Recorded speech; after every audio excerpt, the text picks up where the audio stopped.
What's up, everybody? In this video, we're gonna go over a pull workout routine that's gonna help you build max strength and muscle by utilizing both compound and isolation lifts to maximize the development of your pulling muscles so that you get the best results. So without further ado, let's get into it.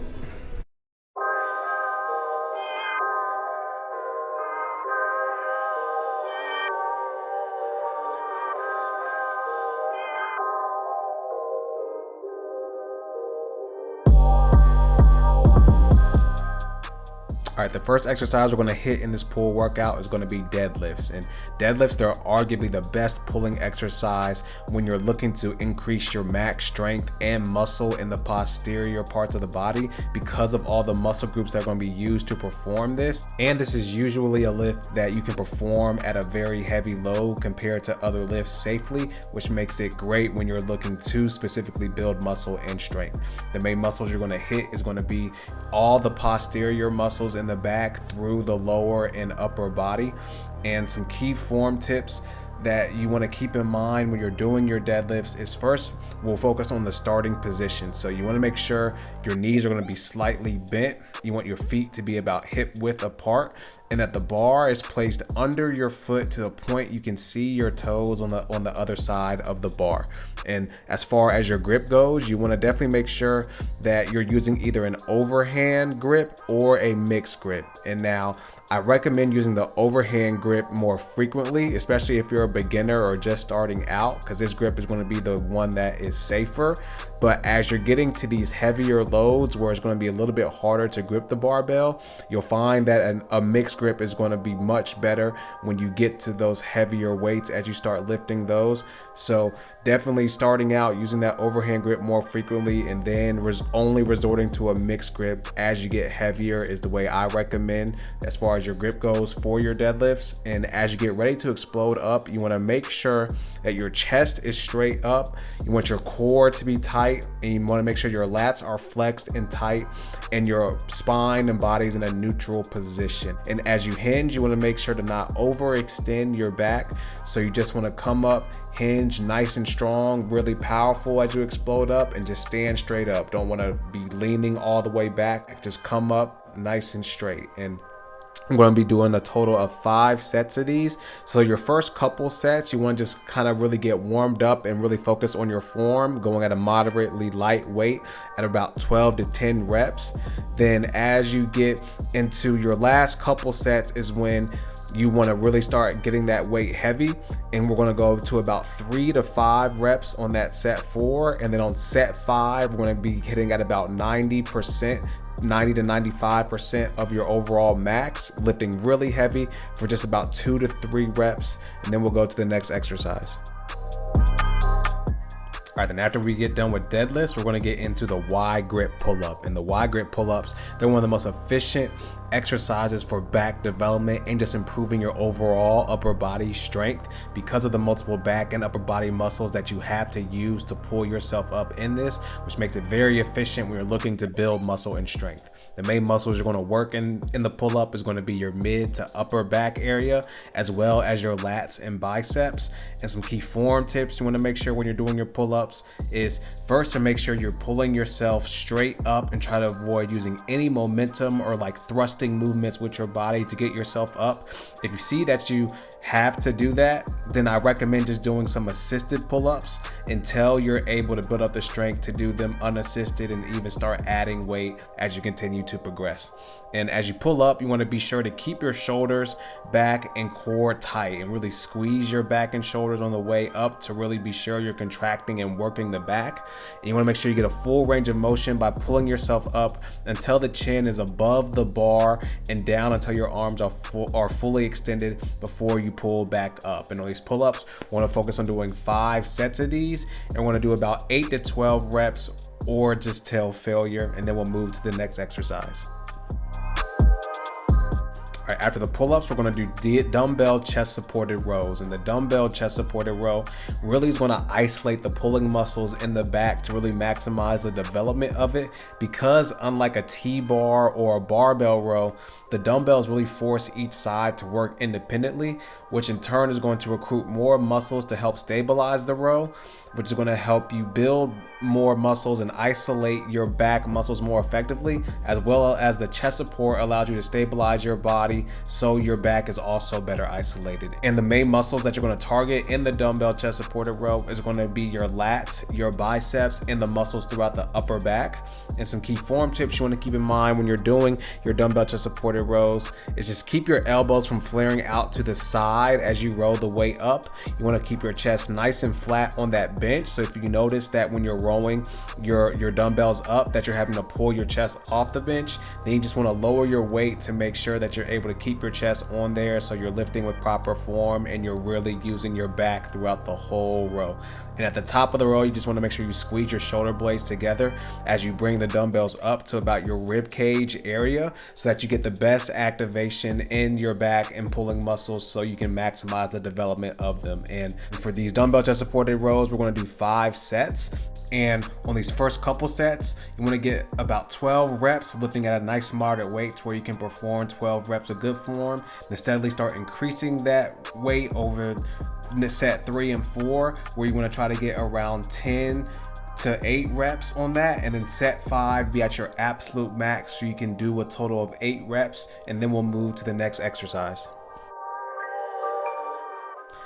And after the dumbbell chest supported rows, we're going to get into the standing cable pulls. And the standing cable pulls, they're going to really isolate that middle back area effectively, as throughout our lift so far in this workout, we've hit basically all the different muscle groups in the back, but haven't really had that exercise that really focuses on that middle back area. And that's where these standing cable pulls are going to come in. The unilateral component of the standing cable pulls, as you're pulling with only one side, helps to isolate the back muscles even further, as well as, because you're in a standing position, it's going to activate the core and even the lower body to a degree to help stabilize you, which brings even more muscle groups into the lift to more effectively sculpt and build muscle compared to other back exercises. And the main muscles you're going to work in the standing cable pull is going to be the mid back, the lats, and the biceps.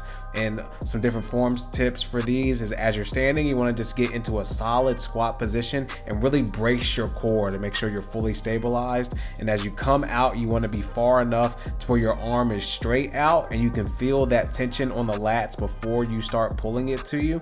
And as you pull, you want to make sure you bring your elbows straight back, keeping it close to your side and past the rib cage, and really flexing and squeezing that lat and mid back area. And we're going to do 5 sets of these standing cable pulls. You want to start out kind of light at about 15 reps for your first couple sets, and then as you progress through the next 3 sets, you want to just continue to raise that weight until you hit that point to where you can only do 12 reps. And then on that 5th set, once we get that 12th rep, we'll go to the next exercise.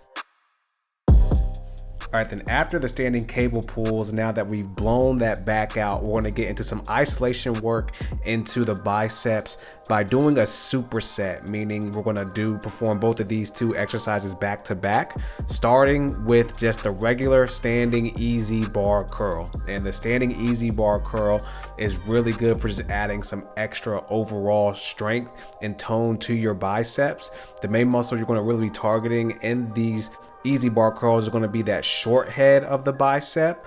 And some key form tips when it comes to performing them is making sure you're keeping your elbows really locked to your side as you're curling it up. You want to make sure you're keeping from using any momentum with your body and arms to swing the weight up. You want to keep those elbows nice and back and tight, and just focus on really squeezing and contracting that bicep. And you want to really focus on that eccentric portion, or the downward motion of the curl, to really be nice and slow and controlled. When you're really slow on that eccentric portion, it's going to put a little bit more emphasis and tension on the bicep throughout the curl, which is going to help you more effectively develop it. And for this first part of the superset, we're just going to do 8 reps on these easy bar curls, and then we're going to take a little about 10 to 30 second break, and then we'll get into this next bicep exercise after that.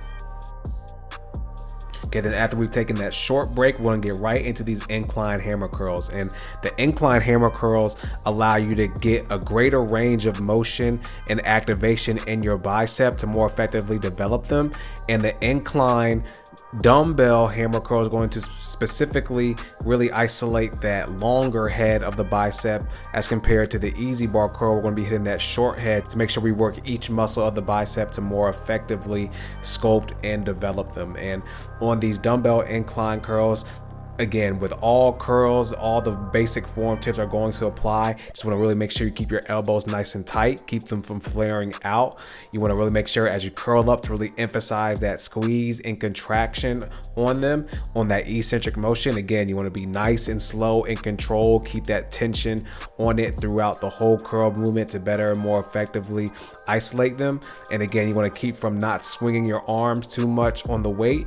You want to make sure that you don't use any momentum. Keep it nice and smooth reps and just really squeezing and pumping that bicep out. And we're going to do 15 reps to end this superset, and we're going to go through that superset 5 times. So we're going to go 8 reps on those standing easy bar curls, taking a 10-30 second break, and then right into these dumbbell incline curls for 15 reps 5 times to finish out this pull workout. All right, guys, that's going to be it for this video. And before we get out of here, I want to give you guys this verse. This verse is Joshua 1:9, which says, "Have I not commanded you? Be strong and courageous. Do not be frightened and do not be dismayed, for the Lord your God is with you wherever you go."